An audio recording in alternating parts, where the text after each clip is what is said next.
What's going on, beautiful people? Welcome back to another episode of Respect the Game podcast. My name is Edward, named after a trilogy, that being my pop. Shout out to my mother, my grandmother for helping raise me too. We're shooting this episode on a Monday, a day after Mother's Day. So shout out to all the mothers out there. Happy belated Mother's Day to all you beautiful women out there. Oh man, great episode. We are full strength. All my brothers are in the building.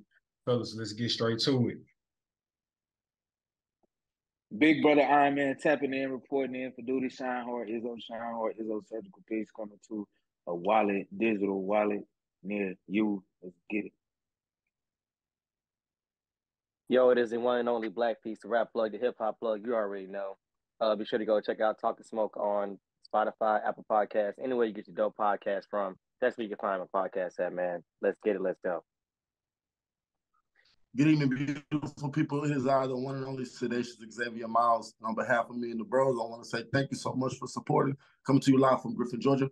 Brody, take it away. Let's do it.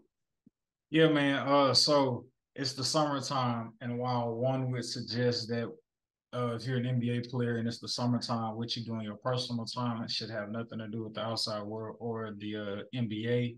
However, what you do in your personal time is completely your business. But when you put it on a public platform, therefore it becomes everybody else's business and tends to stir up everybody else's curiosity. What is that leading to? That is leading to none other than Ja Morant being seen on Instagram Live recently, yet again flashing a gun. Ja Morant. Ja War ready. I like that. Ja Morant. Oh yeah, man. So this is coming after obviously Ja Morant.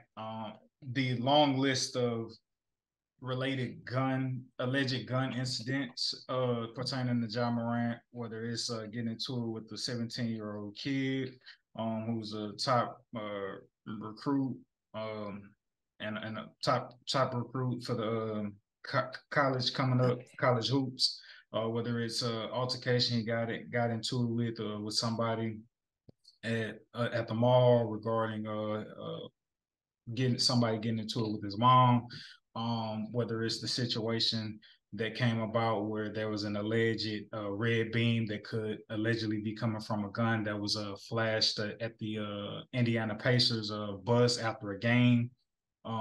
And I think what everybody would really crash the headlines and the news outlets is when Ja Morant had posted a gun on his Instagram Live at a Denver gentleman's club, strip club, or what have you, flashing a gun on his IG Live, and there being an investigation put in place to see did Ja Morant have this gun while he was around or in whether or not he had the gun being on the team bus or team plane, or if it was brought into any NBA arena while he was fulfilling his obligations as an NBA basketball player.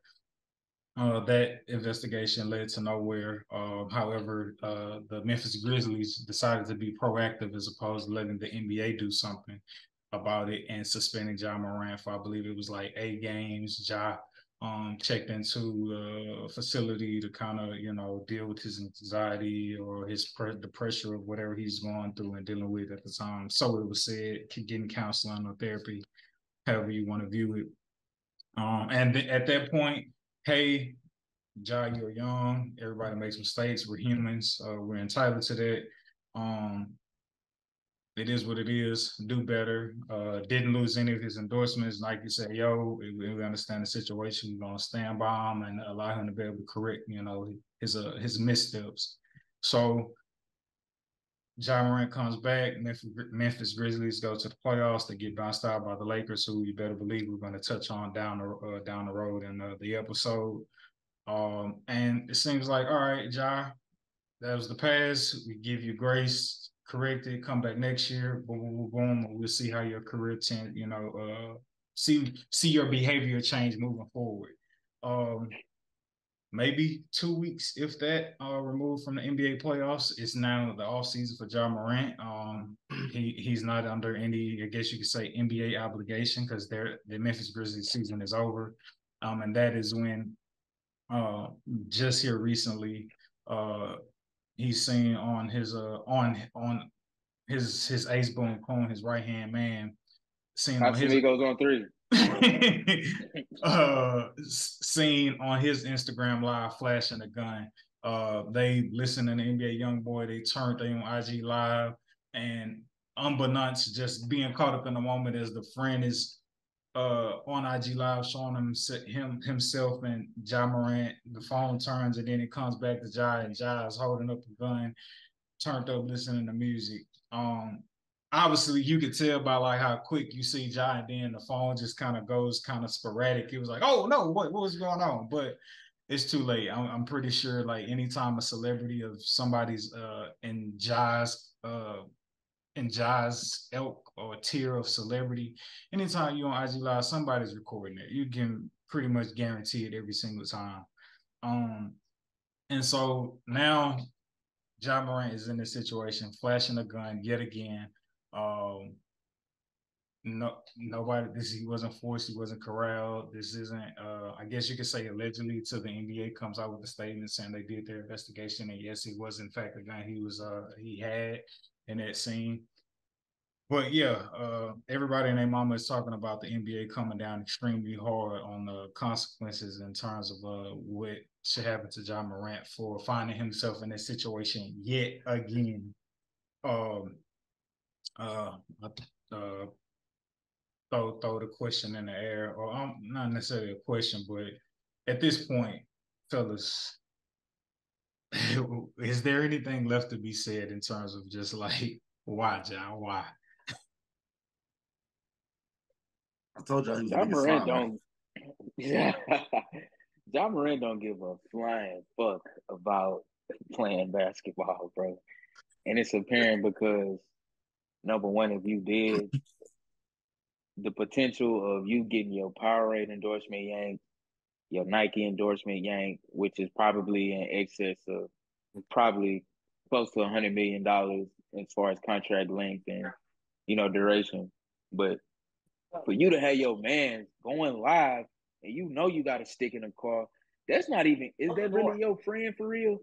What y'all got to go live for? It's almost like Ja want to live his life so bad that he never got to live, and it's like he living out a gangster fantasy because he got all his money now and he can do what he really want to do. But it's like it's to the detriment of who he should be morphing into and becoming, which is like an older, more mature adult who got the chance to set his family up for generational wealth for,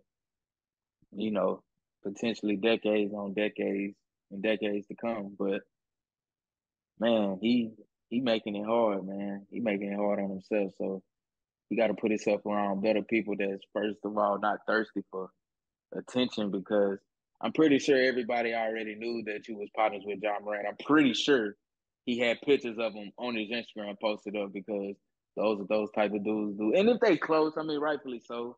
So for you to just do it, it just screams, man, look at me. I want to, look at me.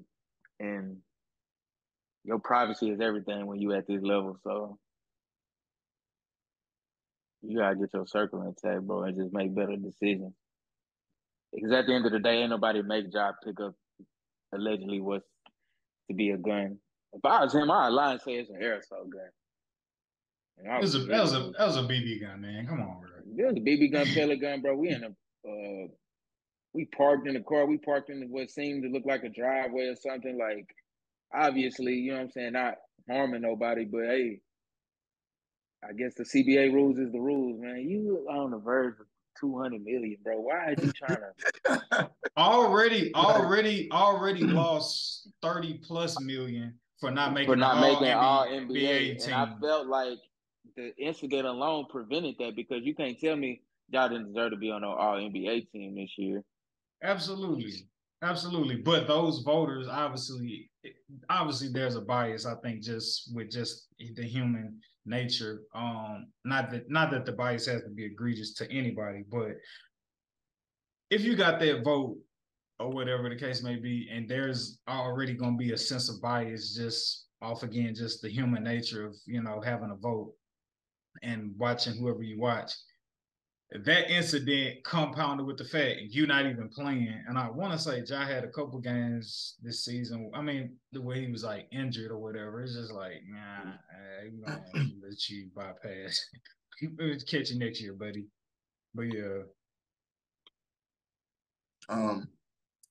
Again, like I said, I feel like I'm a great judge of character, right? And you can just kind of tell, man. It's more than just what they do, what they get caught doing on the internet. It's the body language when you can see them publicly, like what they give you when you can see them in the day to day, right? In their operations, and you can clearly see, like Big Brother Iron Man said, my boy do not give two issues, bro. He don't care, man. He wanted at this point, the fact that he got $5,000 in his bank account, that's enough to get gangster for him. I'm sorry. Get over it. It is what it is. And he has more than $5,000. I've been trying to tell y'all, not my brothers, but I've been trying to tell the world, bro. Ja Morant is one of them NBA young boy, like the culture type of guys, bro. They can't be controlled. They can't be controlled. At this point, all you can do is pray for them. At this point, pray that they don't see their demise and their destruction, and that the way that they go about life, the Lord blesses them with grace and mercy, and it all work out for them because they got money. You can't tell them anything. They're gonna do what they want to do. All we're gonna do is spin our wheels speculating about it. Ben knew the boy was a gangster or wanted to be a gangster or had the heart for that shit. It doesn't matter, bro. We see guys who are not rich, who don't come up in the hood, and then eventually they get a little bit of money, and all of a sudden they gangster. We see that typically.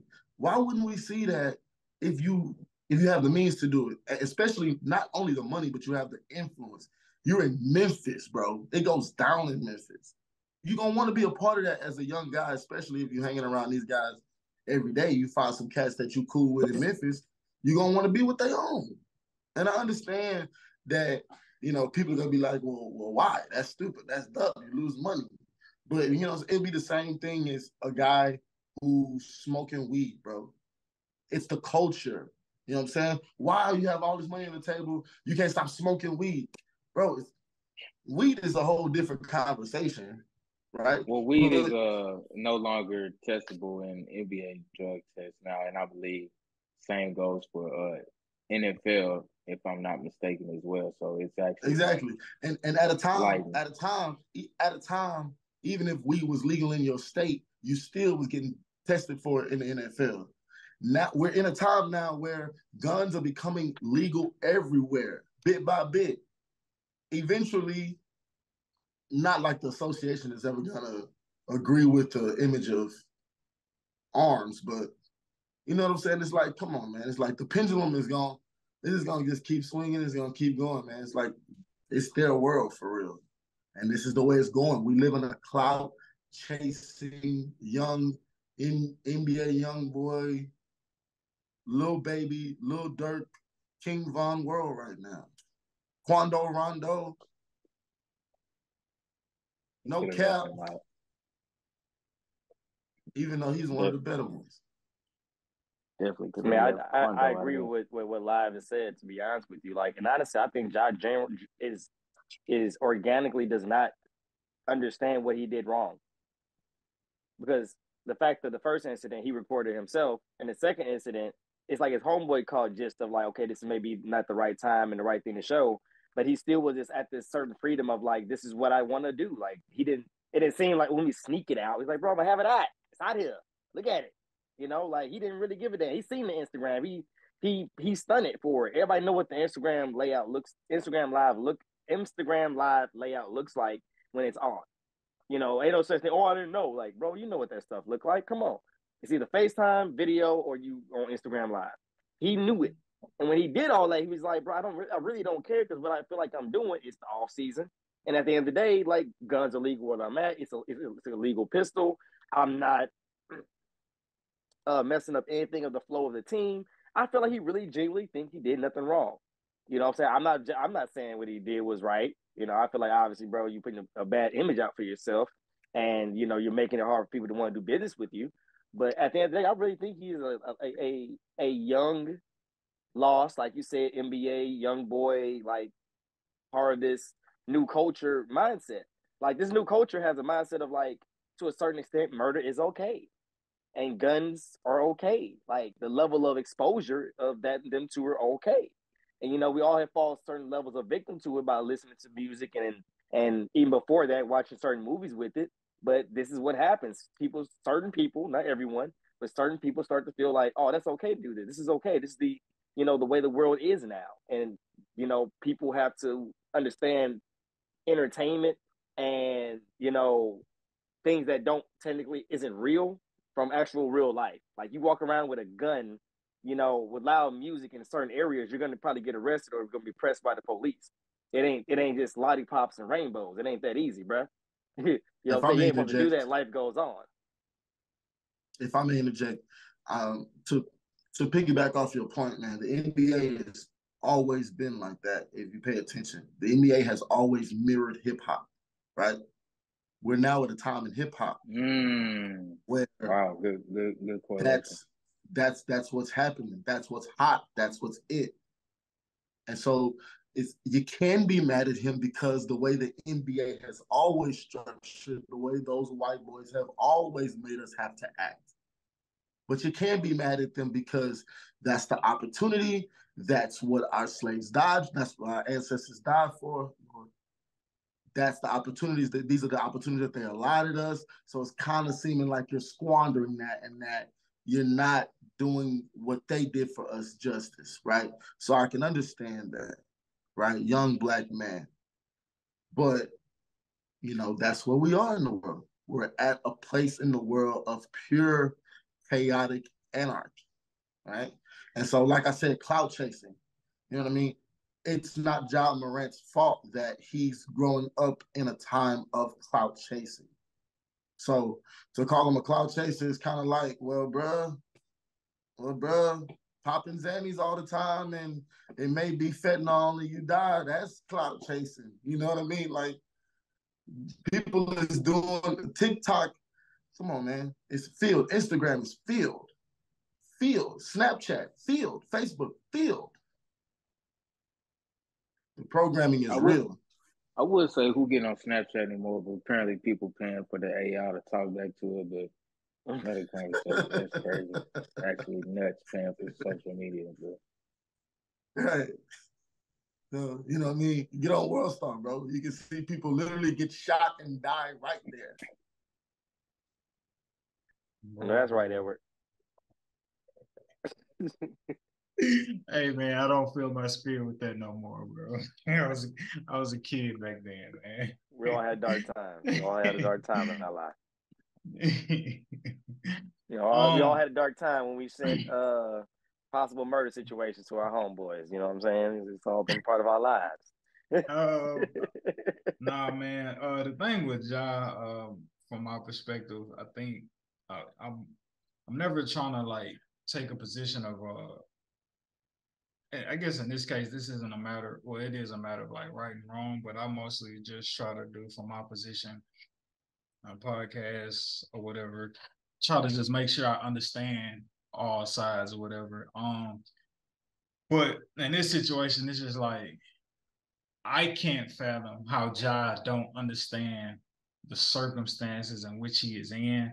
I think with how the situation he's found himself in, I tend to lean towards him just possibly taking the position taking the position that he's in currently like for granted, as if it's promised, as if something can't go terribly bad with like how you moving and all this NBA stuff, this career, all of it is like gone in a flash. Talking about like there's the side of like, bro, it's a gun. He in his own personal space. Like it is what it is. Like y'all need to cool out. Or the people who be like, man, yo, that's a black man. He worth X amount of millions of dollars. Like he should be able to like have some on him to protect himself. So whatever the case may be. That's cool, but like what is the boundary between playing and showboating a gun and just having a gun on you concealed to protect yourself in the event that you find yourself needing to? Like, you know what I'm saying? It's like when did it become like gangster to like like I know people do it. It's like hip hop, the music videos. It's just like it's nothing about how you portrayed yourself prior to the gun situation. There's nothing about your profession or your profession or your lifestyle that says like this needs to be something You you're trying to don't portray. have ops. Like, Why are you always toting? And I get it though. I ain't mad at him for toting, but it's to the point to where neither am every I. time he I think it's intentional. like tote. Somebody said like he's trying to get out of basketball. My personal belief, I think Ja Morant is more in love with what basketball has afforded him The outside of the access game, he has, the access he gets from the as game. opposed to focusing on the door and the avenue that brings him opportunities to those outside resources. Kobe always said, keep the main thing the main thing. And right now, I think Ja Morant has lost sight of that. He's got to the pinnacle to where, okay, that main thing brings me eventually what I want, right? Like, I want to seem like just the money and fame, right? But it's like, Ja, the way you keep that going is focusing on the. But yeah, when you got partners around you that want to record you drinking Casamigos and getting you drunk and getting you out your body, like them ain't really your friends. Gotti got a saying in one of your songs. He said, "I got real." Can we say if you got friends doing this and you are in the NBA, they are not your friends? Can we say that? But if you in any type of position, I don't even think it's the NBA. If you in a position of power or prominence within your field and career, and okay, yeah, I like that. And you got friends who are putting you in liability type situations to where it could jeopardize the ability for you to continue that success and gain that money, then they not really your friends. So I was gonna say this quick Yo Gotti lyric. I got real friends. They like blood brothers. You got fake friends. They your club buddies. Because when that money gone, that's when it get ugly. Oh my and God. That is some of the realest shit ever. That sounds like that was from Proverbs. Say that again. Bro, I got real friends. They like my blood brothers. You got fake friends. They your club buddies. Because when that money gone, that's when it get ugly. And that's the truth. Because I guarantee you when that money get low, and you know how typically, and I'm not speaking this over him, he has made enough money if he stopped playing basketball today. Lord forbid, hopefully Ja has a long, amazing NBA career. But, you know, hypothetically speaking, if the money stopped today and he didn't get paid another dime from endorsements or the league, like, and that money just were to dry up, bro, how many of those friends will still be going live? How many of them still be in the club with them, sipping costume? You know what I'm saying? Like, all that's gonna die, bro. Let me ask you know what?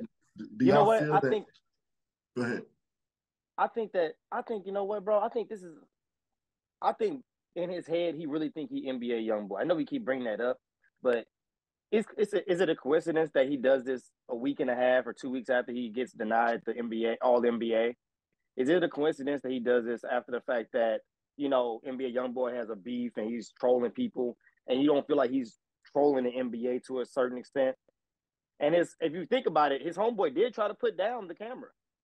He did try to put down the camera. Now, if you reflect back on it, I think in his head, he thinks this is like entertainment. He can be the bad guy, and he can do this certain stuff and get away with it and just feel invincible.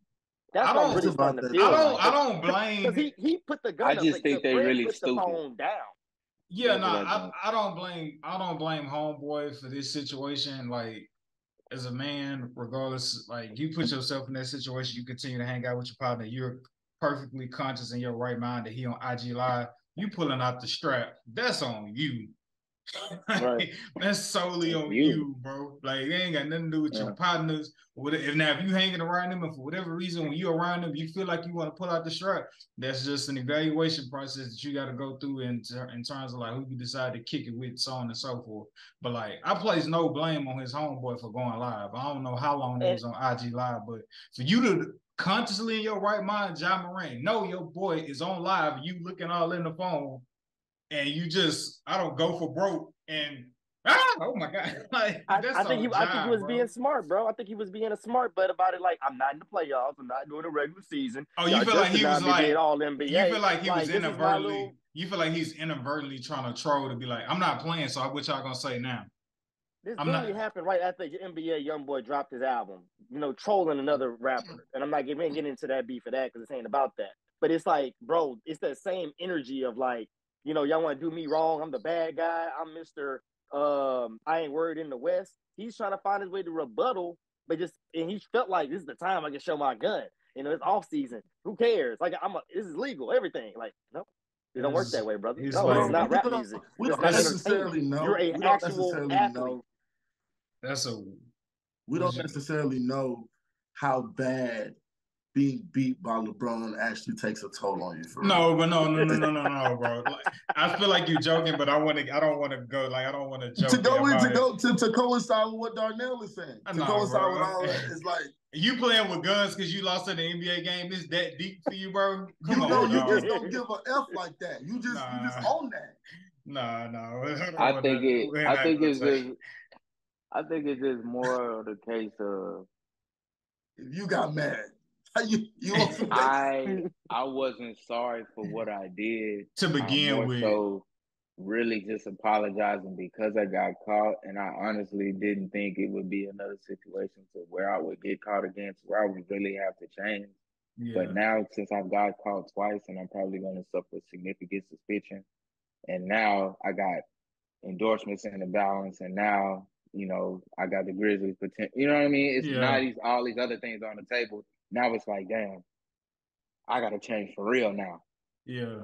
Because the NBA gave you a fair shake at it. They gave you a stimulus slap check on the for hand. 8 games because Gilbert Arenas got out the league for something like that. But although it was in a different context of him bringing a gun to, the facility for another player. But Gil went to jail and everything, or a halfway house and all that. But different context, as you said. But no, we'll obviously continue to monitor the situation. NBA make their statement. They're doing an investigation.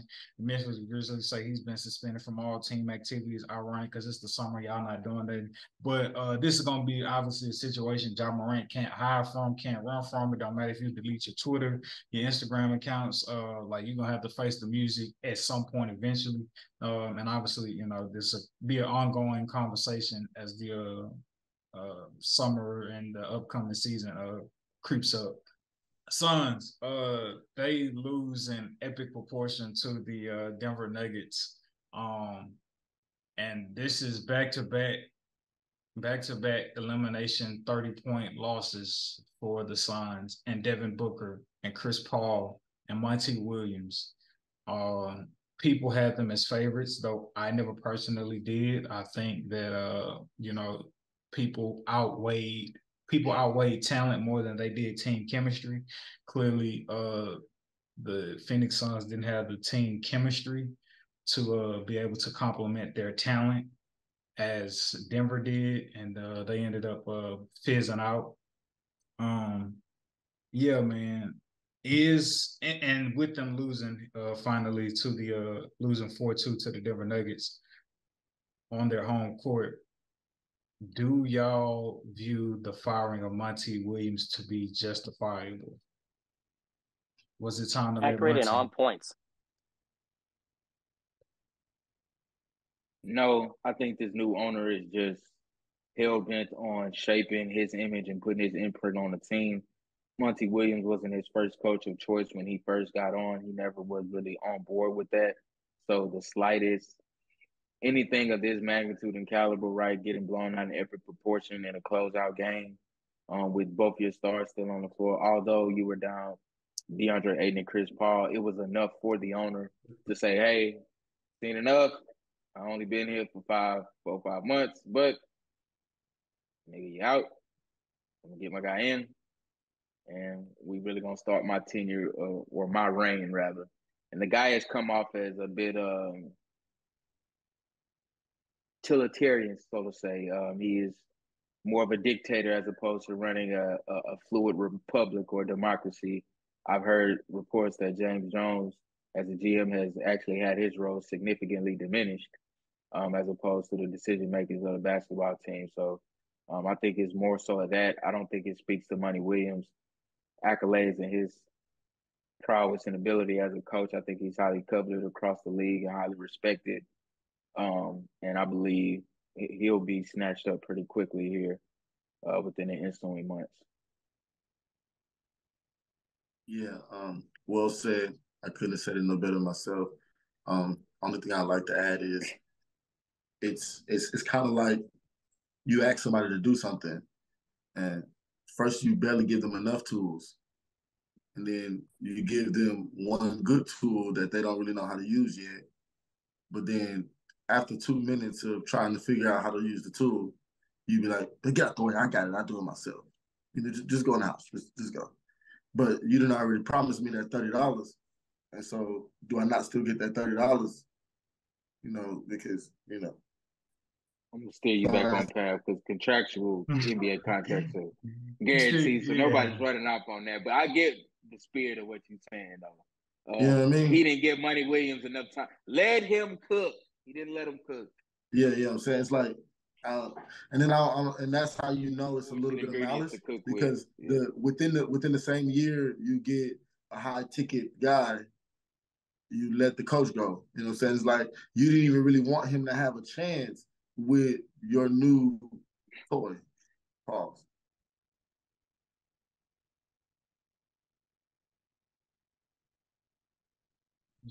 Work style. Whoa.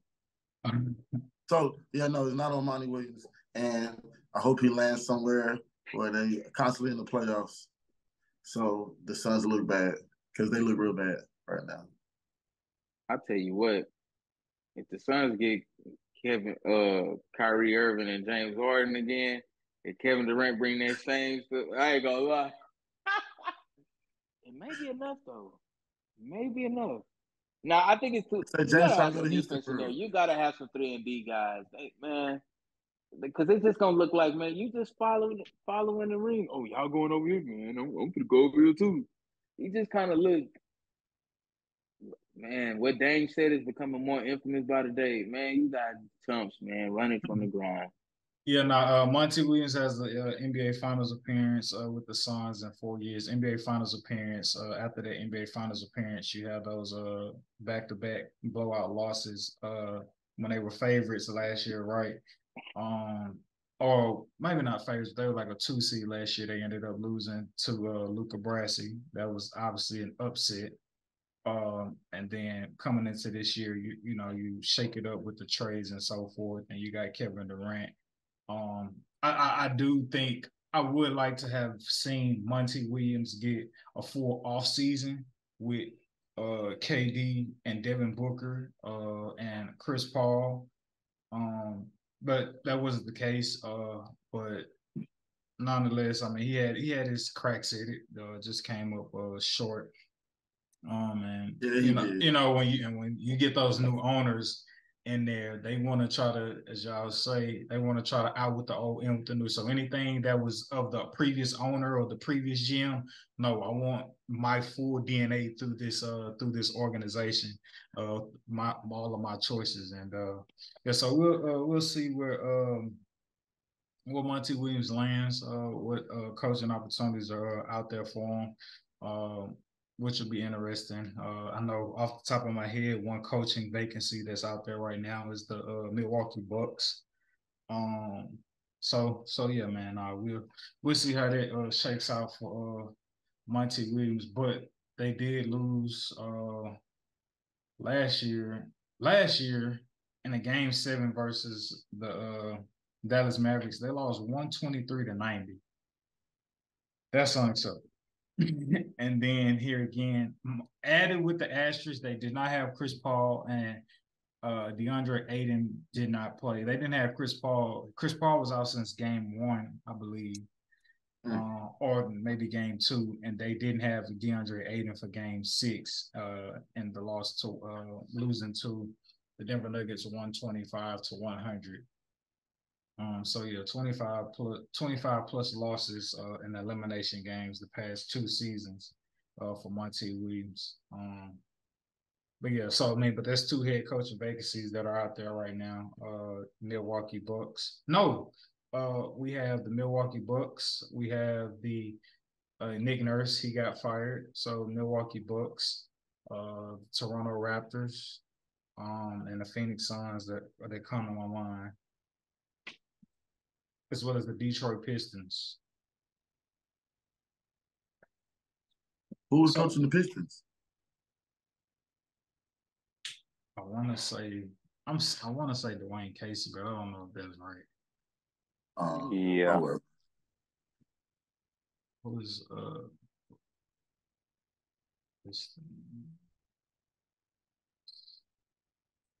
At the end of the day, man, I think these coaches are getting fired not because their teams are losing, it's because they're not losing competitively. It was Dwayne Casey for the Pistons who recently got fired. Like I said, it's about losing competitively. Now, if you lose a game, 10 points, game winner,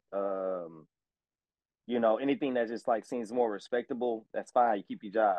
When you lose by 30 points in consecutive years, one of those years being against a team that is led by and really ran by one guy, no disrespect to Brunson, but Brunson really didn't spread his wings out that series or really just that whole year. Like it's embarrassing. And it's like, they let him slide last year because obviously you got them close to a ring the year before. But it's like, bro, we got to figure out like how you can stop embarrassing yourself. Just like with Doc Rivers, like when you lose certain games, like it's not even about it's not even about losing, it's about the way you lose. You're up 3-1, you're up 2-1, or you're up so much, or you have an advantage with the health of players or what may have you, or seeding, home court, whatever it may be, and you just find a way to lose dramatically. Those owners are going to be fed up, and they're a new owner or an old owner, and that's what's been happening to these coaches. They feel like, oh man, well, I got a ring or I got a finals appearance, I should be fine with my job. It's like, no, when you lose certain ways, that exposes you. That shows you like, bro, you're not competitive. Like your team was competitive that year and got you as far as they did, but you yourself as a coach, you didn't coach them up to where they need to be at.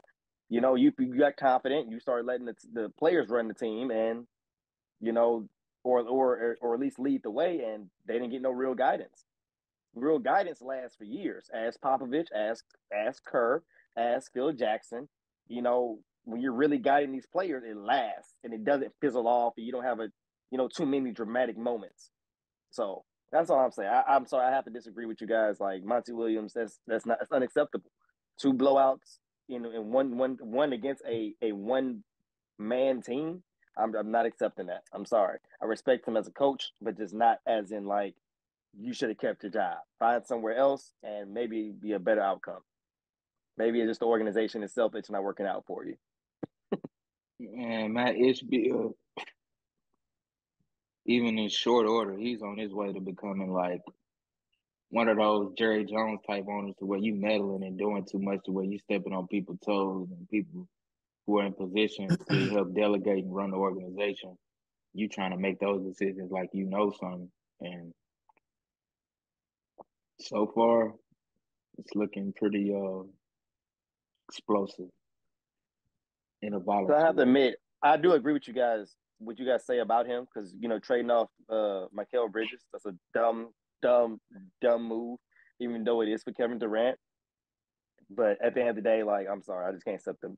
Monty, you broke the Phoenix Suns' heart twice in a row after making a finals appearance. At least lose by 7 points. Everybody like to say, "Oh, a loss is a loss." No, bro. Sorry, 30 points, 7 points.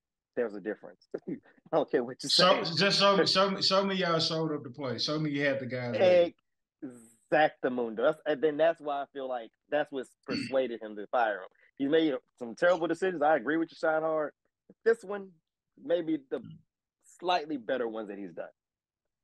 Yeah, no. Speaking of coaches, from Monty Williams moving over to the doctor, Doc Rivers. So we may stay on this one for a while. This may be a fairly longer than usual episode, but nonetheless, great content. So y'all hanging there with us. We still got about to talk about the 76ers, and then we're gonna talk about our Eastern Conference and Western Conference predictions. Who wants to go first? I'll just say this: Doc Rivers, top 10 all-time winningest coach in the regular season and playoffs. And he has a Game 7 record of 6-10, which is the most Game 7 losses in NBA coaching history. The next closest to that is 5 Game 7 losses. There's a partial argument to say when you have coached as long as Doc Rivers has, I mean, you're bound to lose a handful of games or what have you. But apart from that argument, we haven't talked about this in a while. I know we normally bring this up when we're talking about NFL games and, you know, quarterbacks, receivers, so on and so forth, coaching personnel. What is the appropriate blame meter for distributing the blame on the 76ers between Doc Rivers, the MVP and Joel, and James Harden? I want to start off, I'll say this and give it to you, Izzo. I believe that out of those three, Harden deserves the less amount of blame. And we can go from there. I'll immediately address that. The fact that Harden gave you 240 balls and you wasted them in the series and couldn't get over the hump, knowing his track record, extremely tough. On the Doc Rivers. Choke artist extraordinaire. He is who we thought he always was. The king of making no God, hey guys, hey, we're fine. No, we're not. We're not. You gotta adjust. Force feed the ball to Joe. But I want to give a bulk of that blame to Joel Embiid. Thank you, Mr. MVP, Mr. PJ Tucker just got in my ear for me to demand the ball because I didn't demand it 3 possessions in a row. Come on, man. You let a whole third quarter go by when your team was in a 33-5 run and you didn't get one post up and demand the ball and go to work on somebody when you have a mismatch every time. That's inexcusable. Bulk of the blame is on Joel Embiid for not being the MVP that he was supposed to be. And that just can't fly. Like I said, James gave you 240. I don't know what else you're going to ask. Yeah, you're going to get a couple stinkers in there, 14 points or whatever, but he gave you 40 twice. And that's a lot. That's a hell of a lot. For him. And it ain't going to lie, for anybody, though, to give you 240 balls in the series, like, you can't say he didn't. Against a team like them, against a team like Boston. Against a team like Boston. That's tough. This ain't against no 8 seed. Because everybody thought the first one, oh, that's a fluke. Can he do it again? Apparently, yes, he can. I can. You know with you on the court, Embiid. With you on the court. Exactly. So I'm just, man, you know, same old six. And then they quit, bro. When they was getting on that run in the third quarter, bro, they just tapped out. All I could see Cancun in their eyes. I could see the strip club and Hard Eyes. Man, you could just see it, bro. Like they sailed it in, man. But anyway, I'm done on poverty sixes. Yeah, so I say, I think I concur with the group that James Harden, 0%, 50-50, Doc Rivers and Joel Embiid. I say it all the time. That's y'all's MVP, America. That's not my MVP. I think it should have went to Jokic. I'm sorry. I always think the award should go to the real dogs. Jokic is a real dog. Steph, real dog. LeBron, real dog. I've never seen a real dog in Joel Embiid. Excuse me, I'm sorry. Never, not once. And people try to persuade me, and I just wait around, and a nigga will get an MVP sitting on a bench. I'm like, okay, no problem. But then you get a game 7, and you lose. I don't remember. When the MVP start losing game 7s? And when do they give a press conference talking about, me and James can't do everything? Nigga, you just won MVP. Nigga, go average 35 and 12. And stop bitching in my ear. And we ain't even talked about the biggest elephant in the room as to why this needs to be I'll say give more blame to Joel. I know some people are going to try to talk about, well, they got to really dig in and see if he really needs to get that surgery because clearly he wasn't out there being himself. When he win, he himself. It can't be he not himself, and it's because of injury when he lose. If you step out there on the court and you call yourself, hate that, and you call yourself available, yo, you either gonna get the job done or you not. All right, like simple and plain. So we can do it, baby. Simple and plain. Game 6, you get Game 6 with Jason Tatum having arguably the worst game of his life. He came alive in that fourth, though. And he came alive like a moth in the summertime. Bro. Okay, Jake. Ross. Ross.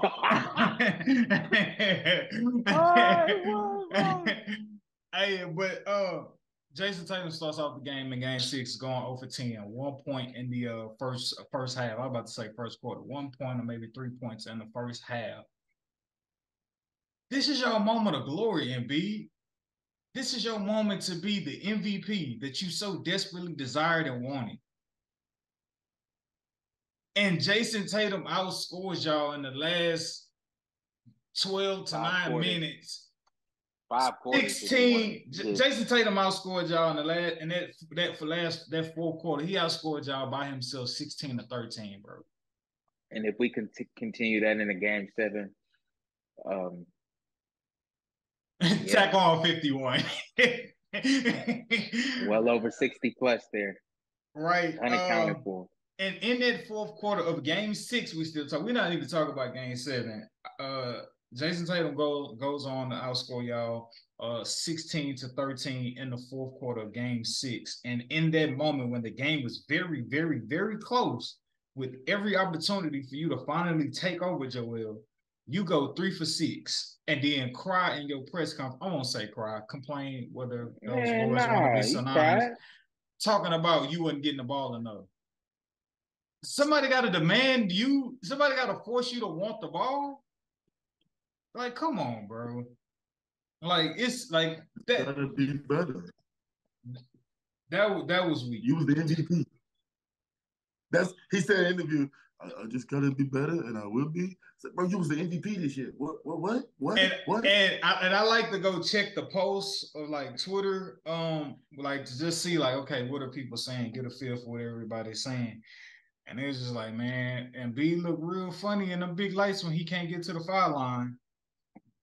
Whoa. He looked real funny, and when he can't get to the foul line.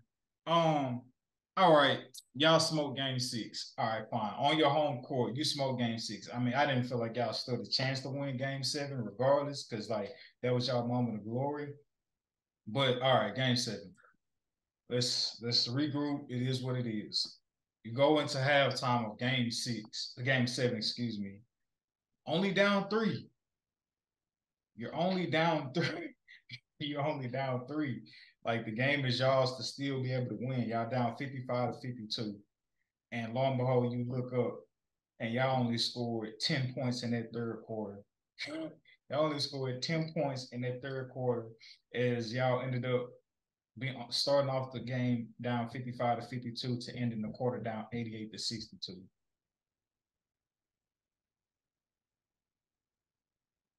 Disgraceful. Where were you at, Joel Embiid? And here's the other thing. He sat there and said, we can't win alone. So, not even Tobias Harris actually had timely buckets at the Forget the timely buckets, bro. PJ Tucker gave you 11 points in the first half. Nah, that's actually nuts. Bro, come on, dog. On pace for 20, which is literally probably insane. A career high. Like, bro, PJ Tucker barely shoots the ball. He devotes himself to sacrificing for the team to getting rebounds, I know he getting killed 50-50 balls. That game. Man, he crucified boys on a second half ticket. Oh my God, I seen that on Twitter. They took him on the second half points. First half. They took him on second half points over on his points, and he never scored again after the first half. Probably after the first. Yo, that's wicked. Yeah, but for Joel Embiid to talk as if like he didn't have substantial or adequate enough help, that's foul play, bro. That's foul play towards your team and disrespectful to your teammates from my point of view. Yeah, I ain't gonna lie. Team chemistry went down 80%. And then for him to like get on there like joking on some like I knew somebody said that it's not failure, it's stuff to success. So yeah. So shut the fuck up. Hey man, Giannis actually won his shit. You ain't even got to tell the you conference something. finals yet, buddy. You know who gets the percentage of the blame? Me The how? fucking 76ers. Compound chicken. The 76ers as a whole, bro. Nah, bro. No, I'm No, not listen doing. to my theory. No, you gotta listen to my theory. All right. First with the coach, with Doc. With Doc, the you coach. been too many goddamn times. Doc, you been too many times. You should know what to do by now. Period. You out the way. Joel Embiid, you're the MVP. You're supposed to be averaging so much. You're supposed to be averaging so much. You're supposed to be doing so much. You're supposed to be doing everything. You find reasons to not do anything at all. You got your role players that I feel like they could have carried it a little bit more than what they did, in a sense of not giving up, which is the least amount of blame I have to admit. And then you get to Harden and my opinion, dude. How do you decipher seniority blame? When you blame a person that's supposed to know what to do in that situation and they don't show up. When do we start blaming them? Not saying, don't get me wrong, like the bull's eye is Joel, but do you really just let Harden off the slate knowing that he's been in his position? We didn't let 10 him times. off the hook, No, but you got it, Izzo. You can rock. I'll go ahead. We didn't let him off the hook, but what we did tell you is he's giving you significantly more than he probably has in any other significant series in his career as far as 240 balls in pivotal games. Because a game one was a hard carry. No Joel, nobody, no expectations, but and they go out there and they win. But I don't want to to stats though. You check the stats though. The Celtics are known for letting guards put up high numbers. Okay, who fucking fault is that? That ain't my fault. But that's a part of the game. Let Harden do what he want to do. But I'm saying though, when you let somebody do that and they kill you with it, nigga, it's the playoffs. This ain't just the regular season. We just gonna live with it. No, like that 40 count, and it's without your MVP. You got a night off. Your team spotted you a game, Joel. Your team spotted you. James Harden, and you can't go get us at least 2 games. If we're being honest, you can't get us like you can't get. James Harden spotted you a game, Joel, while you was out, right? You can't get you can't return the favor and get us an elimination game on our home floor. Yeah, we needed the Joel signature 55-point game. Needed that. And here's the thing: the reason, and me and you talked about it, Darnell. I'm not just to blame Harden at all because he's crucified every year for what he don't do in the playoffs. So why should we expect anything from him? Let's not act brand new if he don't show up. Like that shouldn't be news to nobody. All right. But why do people care when they get him on? Kind of did. Though. But no, those 2 games that we talked, those 240 balls are substantial enough to carry you throughout that series. Joel, get it done, bro. Yeah, we need you. And if Joel give you 2 more games like that, they win. So I don't want to hear that other shit. Essentially, James gave you 2. James gave you 2 games. James broke through. James broke through with his playoff curse, if you ask me. I'm not putting game 7 on. I'm not putting game 7. Joel can't give you 2. Joel can't give you 2 more. I'm not putting game 7 on Harden, D. I'm not putting game 7 on Harden at all. At all. Jokic ain't let his team down. He even give you his averages. I don't. Poor. No, sir. No, but you want to know something, D? You want to know something? When that's why it's called a team. So that's why you have 2 stars on the team, right? So if somebody else is playing piss poor, you would like to believe it would be an MVP that would be able to carry that extra weight, right? Why you don't want to give Joel no? Absolutely. But it's just like I'm just not letting him off the slate as well. Oh, Joel, bro. That's obvious. But it's just like, come on, like. No, what's obvious is we It's kill like Harden every it's like you year. glorify him when he plays. Let's actually give somebody some blame who deserves it. Joel Embiid, Yes. you did not play like an MVP when we needed you the most.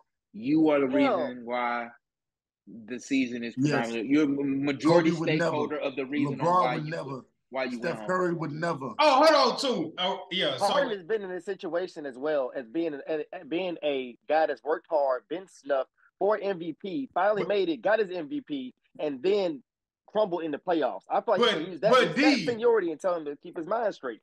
But no, D, bro, you your own self, bro. You your own self talks about Harden not showing up. So why is Harden not showing up this season like people proclaim he's never done before? Why is that being held against him? Like, if anybody should know that, it should be Embiid to know, all right, he gave me 2. I really shouldn't expect more of him. When again, you could split those 80 points up to be 20 count for game 1, 20 count for game 2, 20 count for game 3, 20 count for game. Like, come on, bro. But before I know we stand on the Sixers. I want to applaud game 7 and the coaching adjustment that Mazzulla made, putting Robert Williams in. So now Joel Embiid, he had to go up against Al Horford and Robert Williams down there in the paint, and the Celtics defense as a whole. I really like that adjustment. And going back when you do get to a game 7, as I've said before, and I heard Kendrick Perkins saying it earlier today, basically saying like, yo, when you get in a game 7, like X's and O's are out of the window, mano a mano. We know what you're gonna do, you know what we gonna do. Like, who gonna stand 10 toes down and not blink an eye? To a degree where I do believe that theory, there had to have been some type of X's and O's to, like, I feel like, get your MVP like easier looks to a degree, because like Joel Embiid getting the ball 18, 20 feet out around the elbow, around the perimeter, and just sitting there trying to like bypass Al Horford just to sit there and still have to get through the them like filling up the paint. Like, it's just like, Doc, can we draw up something easier for him? Like he is MVP and he should find a way to get the job done. But like, bro, like, we just gonna get him the ball and like make him try to go 1-on-5. Like, so like I want to blame Doc a little bit on that. And talking about his game 7 lapses, Doc Rivers. So since 2009, Doc Rivers has lost 8 game 7 game 7s in the playoffs since 2009. Of those 8, 6 of them he had 3-2 leads. One of them in 2015 was a 3-1 lead, which was to the Rockets. So when you talk about like, and again, and in this season he also had the 3-2 lead. I know through some of those Boston Celtics teams, like you had Kevin Garnett, he was like hurt for one of those game 7s, and sometimes players are injured throughout the course of those game 7 matchups that he had. But yeah, since 2009, 8 game 7s, and in 6 of those 8, he had at least a 3-1 lead or 3-2 lead that he inevitably never could close in a game 7. Trying to put proper context to it, 2009, he lost to the late great Kobe Bryant, Paul Gasol, Lamar Odom, Ron Artest, Phil Jackson in 2009.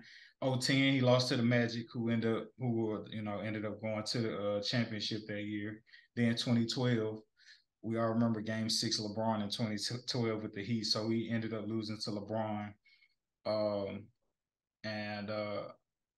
Bro, had a 3-1 lead. Wow, he smoked 2 3-1 leads. He smoked a 3-1 lead to the Rockets in 2015, and he smoked a 3-1 lead to the Nuggets in 2020. And at that point, it's just like, I know people want to call him a great coach, but I'm just like, how do you not find a way to get these jobs, like to finish the job in these situations? And I know people are gonna call him a championship coach, but like as the old saying goes, like players win games, coaches lose them. So when you think about him winning the championship that he did with the Boston Celtics, 3 Hall of Famers, Ray Allen, Kevin Garnett, Paul Pierce, so on and so forth, it's just like, did you coach them to victory or did they just win you a championship? You know what I'm saying? Them boys was ready to win a championship. You got Kevin Garnett, Ray Allen, and Paul Pierce. Them boys was ready. You know what They I'm like, saying? come on, Ray Sean. Bring your little ass on past us the ball. Tony Allen's and so on and so forth. But yeah, man, Doc Rivers top 10 all time winning coach, Eddie House top 10 winning coach all time in the regular season and playoffs. That just comes with longevity. But yeah, Doc Rivers blowing these Game 7 leads. I don't think that's something there. I don't think that's just like, oh, it just so happened. Nah, bro, like, come on, There's bro. definitely something there. It's been something there. He ain't that guy. Yeah, man. Yeah, so inevitably, shout out to Jason Tatum. He drops 51 in Game 7 to lead his team to the Eastern Conference Finals. And as fate would have it, right, all the bubble teams, the Western Conference and Eastern Conference Finals, the bubble teams are now headed back. Don't say. Are now headed back to their respective conference finals. The Lakers versus the Nuggets, the Boston Celtics versus the Miami Heat. So we're going to go to Sedacious first. We're talking about the West. Between the Lakers and the Denver Nuggets, who do you view the X factor to be, not being able to name LeBron James, Anthony Davis, Jokic, and Jamal Murray? Excluding those four, who do you view the X factor to be for this series for the Western Conference Finals? D'Lo, Just one. No, X, like singular, not plural, singular.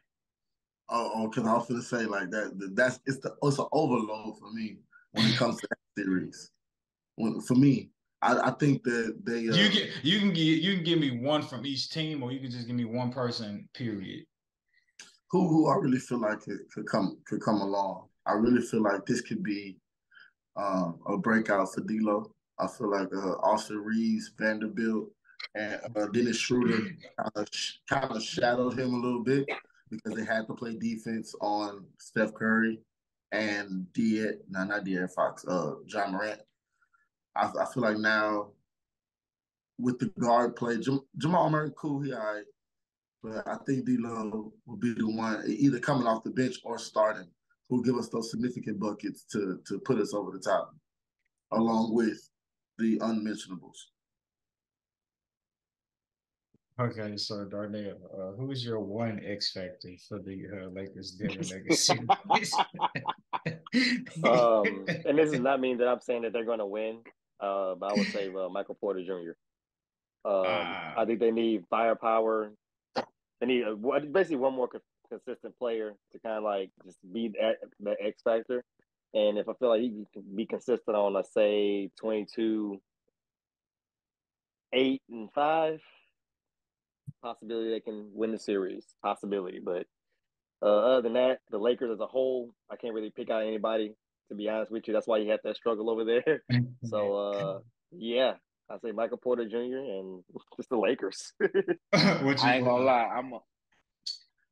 I was gonna come with a different perspective on that. I think the X factor is gonna be just the overall team defense that the Lakers can provide top to bottom on their Nuggets roster.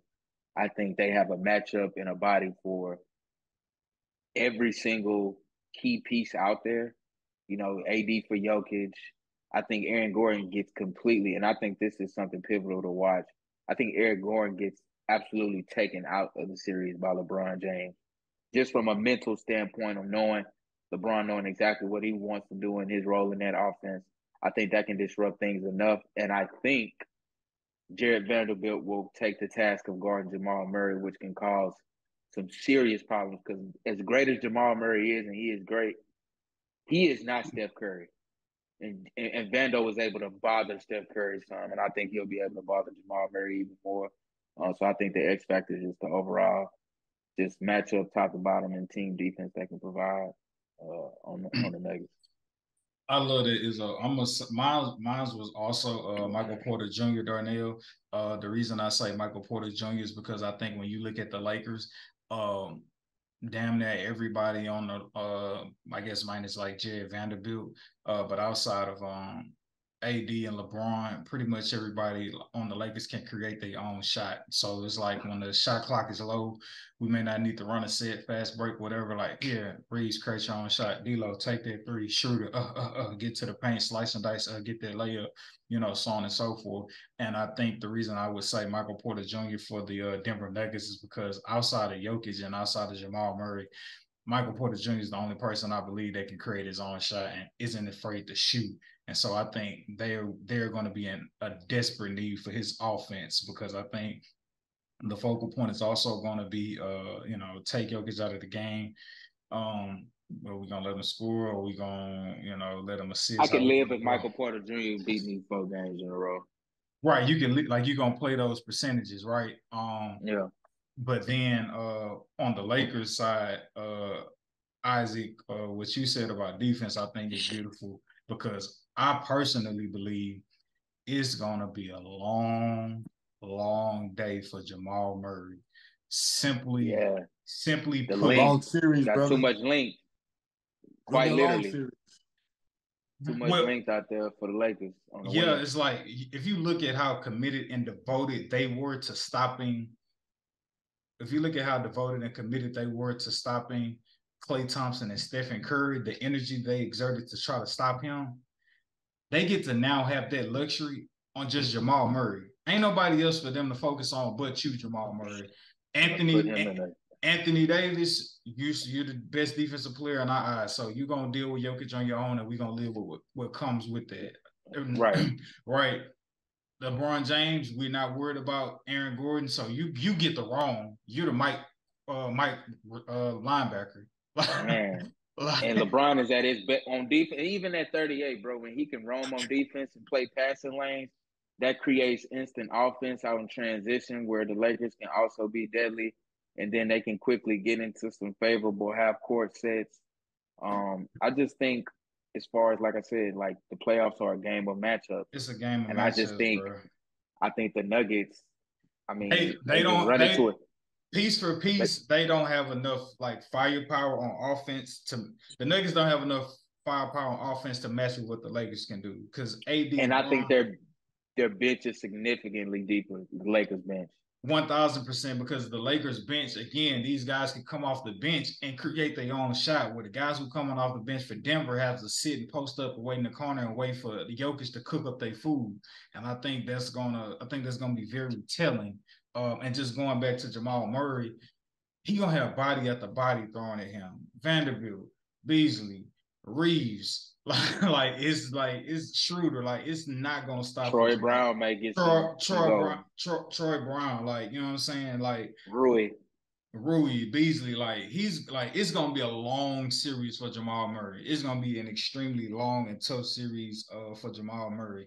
Now, if he just break out and say, damn net 50, 40, 30, hats off to you, my brother. But I see Jamal Murray struggling. I don't see him flourishing like he did in the Phoenix Suns series. Jamal Murray unders? I was just thinking that, bro. Hey, I ain't never been scared of an under. I ain't never been scared of an under, man. On every ticket. Jamal Murray, man, he's gonna struggle. Maybe not be the right word. It's gonna be tough. It's not gonna be easy for Jamal. That nigga gonna struggle, man. It ain't gonna be easy for Jamal Murray having to go up against all those Lakers guards. And I think Darnell, I don't know, remember me and you arguing. I was just like, bro, there's no championship team that has Aaron Gordon on it. Like, no team is gonna win a championship with Aaron Gordon on it. And yeah, Aaron Gordon, he's just like he lacks, like, I think, like he lacks the offensive skill you would hope somebody of his like athleticism and agility would have. I think he devoted himself, hats off to him, to like selling out on defense, trying to defend Kevin Durant. I think that task by itself kind of just like takes you out of the mix on offense, or he kind of just tries to roam the baseline. Those rebounds ain't gonna be easy, bro. You got AD down there. Like you got Braun down there. So you're not officially just clean up on the glass like that. If you Aaron Gordon. So just sit in the corner, wait on your three possibly, and it's not gonna be easy for Denver, bro. It's not gonna be easy for Denver. I would know the numbers don't support Jokic being like a 30-point walking triple double against Anthony Davis. But yeah, man, I want to see what Jokic got. Like, how far can he go? Or can he drop a 30-ball triple dub and they still get blown out? But I think all the matchups point in favor of the Los Angeles Lakers as it relates to this series, man. Over to the East. Eastern Conference X Factors, minus Eastern Conference X Factor of the Boston versus Heat series, minus Jimmy Butler, Jason Tatum, and Jaylen Brown. Who would y'all X Factor be for this series? Eastern Conference Finals. Man, if Tyler Hero could come back and give you something, I know it's been about over a month with the hand. I know hands typically take, fractures take about 4 to 6 weeks. So I know we probably about coming up on that 5th week. I'm not sure what his status is for the game, but he could potentially be huge for the Heat, just giving them another weapon on offense for the Celtics to deal with. I like, but see, this is the thing. You're saying X factor like one person, so I would even have to choose between Horford and Williams, correct? Mm-hmm. Or you could package, or you could package it like Isaac did and say the interior defense. That's kind of what I want to do as far as defense, rebounds, and just controlling the paint. I feel like they'll get the best of the bigs or not so bigs in Miami. I think they're gonna have a far easier series than having to deal with Joel Embiid. I mean, because you just got, i.e. when I feel like it, Bam Adebayo. But Bam, yeah. I think it's gonna be a far easier challenge for Horford and yeah, that's who I feel like is gonna have a hard time, because these boys just came off playing the MVP, and I know they turned, and I know they know that they're going to the finals. They feel it, they believe it, and I see the paint going to Boston all 4 games actually. It's just, will they be able to control the crowd, keep the poise, and do what's necessary to execute a sweep or not? Tyler Hero will not be available for game 1.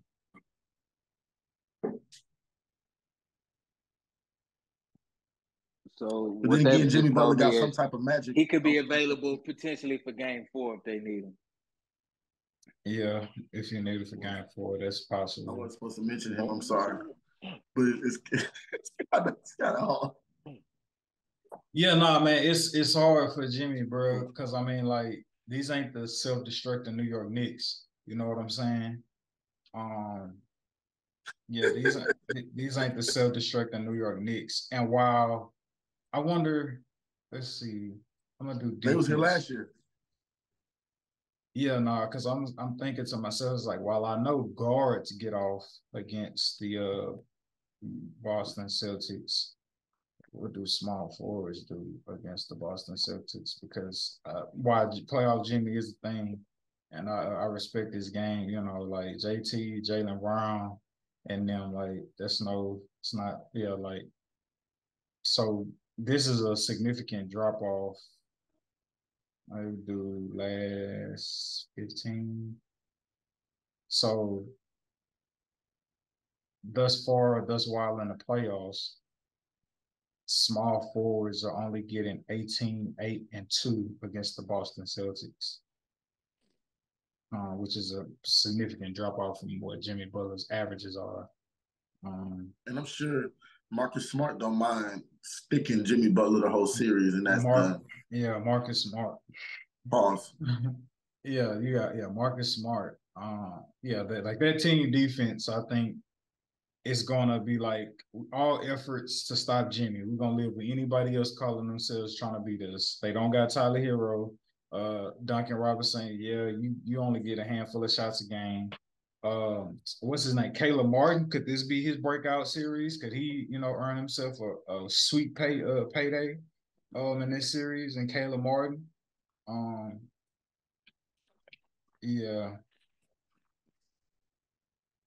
But similar to the Lakers-Denver series, I think Spo, hell of a coach. I know Pat Riley in the slightest gonna make sure them boys not out there and just gonna lay down and get them the game. Then you had that rivalry blood from last year dating back to the bubble. Yeah, I think matchup wise, talent for talent, Boston Celtics. I give the edge to the Boston Celtics, and I'm not. I wonder if they play small. If they go back to bringing Robert Williams off the bench, leaving Horford out there to play their stretch 5, stretch 4, which will kind of put Bam in peculiar situations where he's got to be draped out there to the 3 and he can't really man down the paint. So, yeah, man. It's a game of matchups. And the beauty about these matchups is they, in some instances, favor our pockets. I'm looking for 2 sweeps for real. I'm looking for 2 simultaneous sweeps. That's a hot take. I understand that, but that the way that I see the matchups, the way that I kind of envision the games going. I told niggas Lakers in 4 or 5 like a glide, 4 or 5. Sadly, that's what I'm saying. Denver is undefeated at home thus far in the playoffs. I mean, a game of matchups. What did that mean? What Kendrick Perkins say? Anthony Marshawn Davis. Yeah. Nah, man. But I got anything else to add before we sign out, man?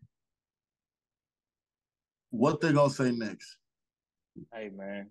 What they gonna say next? Your life, fuck me. that Ryan Wave, Drewski. He said, "Keep God in your life, fuck nigga." What? Nah, man. Beautiful people. That's what you call a great episode, man. Thank y'all kindly for taking out the time to listen to us. I do believe.